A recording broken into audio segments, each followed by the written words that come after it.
दोस्तों नींद जो है वो बहुत ही इंपॉर्टेंट है। अगर हम अपनी नींद पूरी करते हैं उससे हमारा स्ट्रेस लेवल भी कम रहता है, हम मोटापे का शिकार भी नहीं होते, और उसके अलावा बहुत सारी जो क्रॉनिक बीमारियां हैं उनसे भी जान छूट जाती है। सोने का तरीका ये होता है कि आपने कोशिश करनी कि जैसे ही सनसेट हो यानी कि सूरज डूब जाए उसके तकरीबन 1 से 2 घंटे के बाद आप कोशिश करें कि सो जाएं।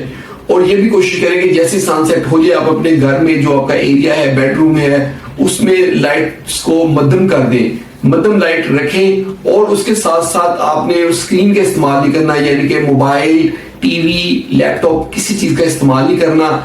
और जो है ना उस तकरीबन 9-10 बजे के करीब आपने अपने बिस्तर पे लेट जाना है, और जब सोना है तो बिल्कुल अंधेरा होना चाहिए, इतना अंधेरा कि आपको अपना हाथ भी नजर ना आए। कोशिश करें कि इस तरह आप सोएं, और रात को आपने यूरिन करके वॉशरूम से होके सोना है। कोशिश करनी है कि खाना जो है ना सोने से तकरीबन 2 घंटे पहले तक आपने खा लिया हो। ये आप रूटीन आप फॉलो करेंगे तो आपको अच्छी नींद आएगी, और अच्छी नींद अच्छी सेहत की निशानी है।